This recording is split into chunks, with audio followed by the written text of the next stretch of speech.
ಜಿಲ್ಲೆಯ ಸಿರವಾರ ಪಟ್ಟಣ ಪಂಚಾಯಿತಿ ಮುಖ್ಯ ಅಧಿಕಾರಿ ಸುರೇಶ್ ಶೆಟ್ಟಿ ಅವರು ಲೋಕಾಯುಕ್ತರ ಬಲೆಗೆ ಬಿದ್ದ ಘಟನೆ ನಡೆದಿದೆ.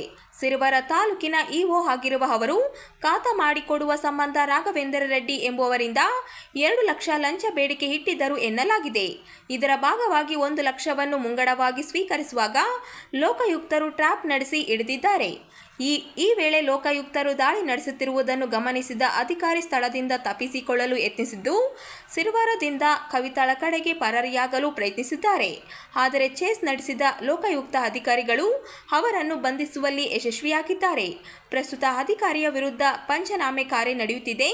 ಲೋಕಾಯುಕ್ತ ಎಸ್ಪಿ ಸಿದ್ದರಾಜು ನೇತೃತ್ವದಲ್ಲಿ ಕಾರ್ಯಾಚರಣೆ ನಡೆದಿದ್ದು, ಪೊಲೀಸ್ ಇನ್ಸ್ಪೆಕ್ಟರ್ ರವಿ ಪುರುಷೋತ್ತಮ ಹಾಗೂ ಸಿಬ್ಬಂದಿಗಳಾದ ವಿಜಯ್ ಕುಮಾರ್ ಮತ್ತು ಅಮರೇಶ್ ದಾಳಿಯಲ್ಲಿ ಭಾಗಿಯಾಗಿದ್ದಾರೆ.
ಎಐಸಿಸಿ ಅಧ್ಯಕ್ಷರು ಹಾಗೂ ರಾಜ್ಯಸಭೆಯ ವಿರೋಧ ಪಕ್ಷದ ನಾಯಕರಾದ ಮಲ್ಲಿಕಾರ್ಜುನ ಖರ್ಗೆ ಅವರ ವಿರುದ್ಧ ಅಸ್ಸಾಂ ಮುಖ್ಯಮಂತ್ರಿ ಹಿಮನಾಥ ಬಿಸ್ವಾ ಸರ್ಮಾ ನೀಡಿರುವ ಹೇಳಿಕೆ ಕೀಳಮಟ್ಟವಾಗಿದ್ದು ಖಂಡನೀಯ ಎಂದು ವಿಧಾನ ಪರಿಷತ್ ಸದಸ್ಯ ಹಾಗೂ ಕೆಪಿಸಿಸಿ ಕಾರ್ಯಾಧ್ಯಕ್ಷ ಎ ವಸಂತ್ ಕುಮಾರ್ ತೀವ್ರ ಆಕ್ರೋಶ ವ್ಯಕ್ತಪಡಿಸಿದರು.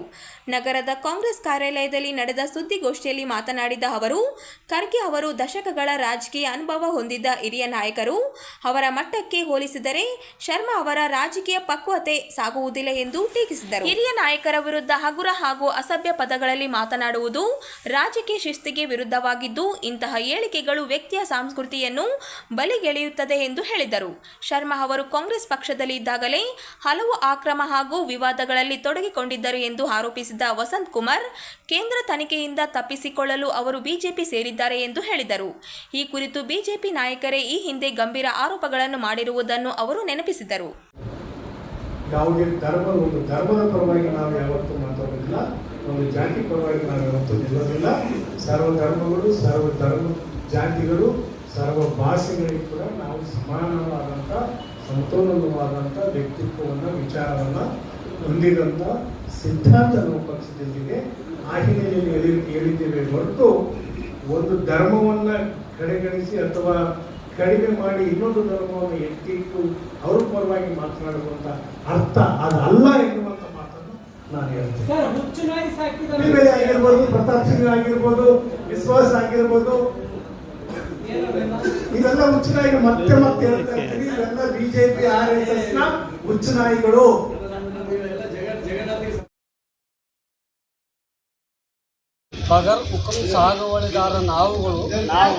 ರಾಜ್ಯದ ಬಗರ್ ಹುಕುಂ ಸಾಗುವಳಿದಾರರು ಹಾಗೂ ಭೂ ರೈತರು ಭೂಮಿ ಮತ್ತು ವಸತಿ ಹಕ್ಕುಗಳನ್ನು ಸರ್ಕಾರ 1 ತಿಂಗಳಲ್ಲಿ ಜಾರಿಗೊಳಿಸದಿದ್ದರೆ ಮಾಡು ಇಲ್ಲವೇ ಮಡಿ ಚಳುವಳಿ ಆರಂಭಿಸುವುದಾಗಿ ಭೂಮಿ ಮತ್ತು ವಸತಿ ಹಕ್ಕು ವಂಚಿತರ ಹೋರಾಟ ಸಮಿತಿಯ ಜಿಲ್ಲಾ ಕಾರ್ಯದರ್ಶಿ ಮಾರೆಪ್ಪ ಹರವಿ ಎಚ್ಚರಿಕೆ ನೀಡಿದರು.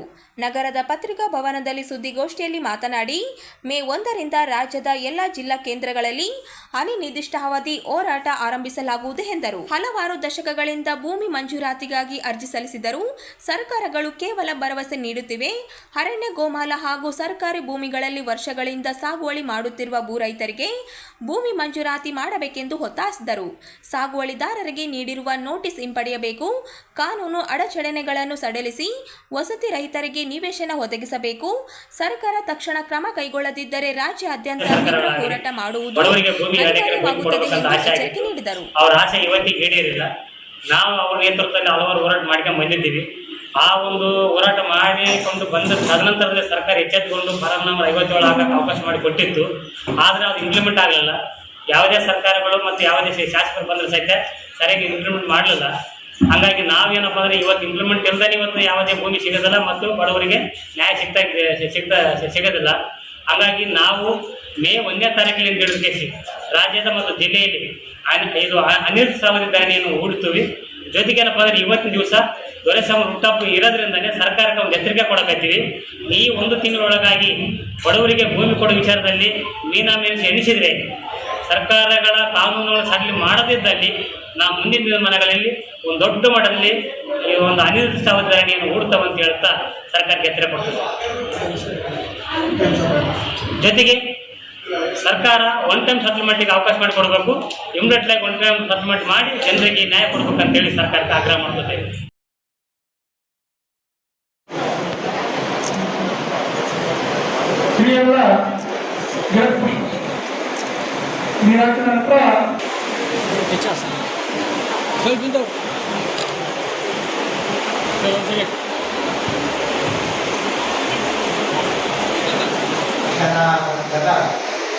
ನಂತರ ಈ ಮಂಡಲದ ಪ್ರಶಿಕ್ಷಣ ಈ ಸಂದರ್ಭದೊಳಗ ಪ್ರಶಿಕ್ಷಣ ಅವ್ರನ್ನ ಮಾತಾಡೋದು ಬಿಟ್ಟರೆ ಫೋನ್ ಆಮೇಲೆ ಮಾಡ್ರಿ.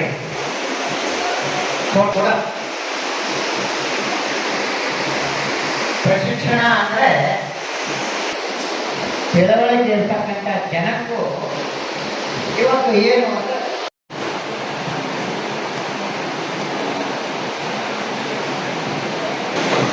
ಅದೇ ರೀತಿ ನಮ್ಮ ಮಾಜಿ ಮಠ ಸಹ ವೇದಿಕೆ ಮೇಲೆ ಸಂಬಂಧ ಕೇಳ್ಬೋದು.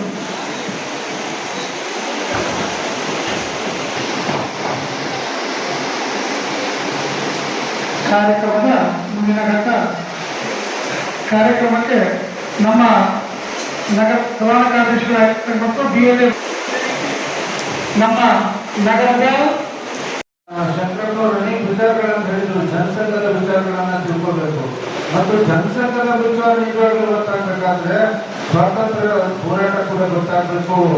ಬ್ರಿಟಿಷರು ನಮಗೆ ಬಿಡುವಾಗ ನಮ್ಮ ವಿಭಜನೆ ಮಾಡಿಬಿಟ್ರು. ಆ ವಿಭಜನೆ ಮಾಡಿದಂದ್ರಿಂದ ತದನಂತರ ಬಂಗಾಳ ವಿಭಜನೆ ಆಗ್ತಾ ಇತ್ತು. ಪಾಕಿಸ್ತಾನ ಅವರು ಬಂಗಾಳವನ್ನ ಡಿವೈಡ್ ಮಾಡಿ ವಶಗಳಿಗೆ ಕೊಟ್ಟಿದ್ರು. ಅವಾಗ ಶ್ಯಾಮಾ ಪ್ರಸಾದ್ ಮುಖರ್ಜಿಯವರು ಜವಾಹರ್ಲಾಲ್ ನೆಹರು ಅವರು ಇದರಲ್ಲಿ ಕ್ಯಾಬಿನೆಟ್ ಮಂತ್ರಿ ಆಗಿದ್ದಾಗ ಅವರು ಇಲ್ಲ ಬಂಗಾಳ ವಿಭಜನೆ ಮಾಡಿ ಬರೋದಿಲ್ಲ ಅಂತ ಸತ್ಯಾಗ್ರಹ ಮಾಡ್ತಾರೆ. ಸತ್ಯಾಗ್ರಹ ಮಾಡಿದ ನಂತರ ಆ ಪರಿಣಾಮ ಅರ್ಧ ಬಂಗಾಳ ನಮ್ಗೆ ಬಿಟ್ಟು ಇವತ್ತಿನ ಪಶ್ಚಿಮ ಬಂಗಾಳ ಬಿಟ್ಟಿರುವಾಗ. ಆದರೆ ಅವ್ರ ಮೇಲೆ ಏನಪ್ಪ ಬರೀ ಡಿವೈಡೆಡ್ ರೂಲ್ ಮಾಡುವಂತ ಪಾಲಿಸಿ ಇನ್ನೂ ಈ ಜವಾಹರ್ಲಾಲ್ ನೆಹರು ಅವರು ಕ್ಯಾಬಿನೆಟ್ ಮುಂದುವರಿಸಿದ್ದಾರೆ ಅಂತ ಹೇಳಿ ನೋವಿನಿಂದ ಅವರು ಕ್ಯಾಬಿನೆಟ್ ಇಂದ ರಿಸೈನ್ ಮಾಡ್ತಾರೆ. ಜಮ್ಮು ಅಂಡ್ ಕಾಶ್ಮೀರದಲ್ಲಿ ಕೂಡ ಹೋರಾಟ ಮಾಡ್ತಾರೆ. ತದನಂತರ ಅವರು ಕೂಡ ಸುರಿಸಿ ಕಟ್ಟಿದಂತ ಪಕ್ಷ ಯಾವುದಾದ್ರೆ ಜಗತ್ತಿನಲ್ಲಿ ಅದು ಭಾರತೀಯ ಜನತಾ ಪಕ್ಷ ಅಂತ ಹೇಳಿದ್ದಾರೆ.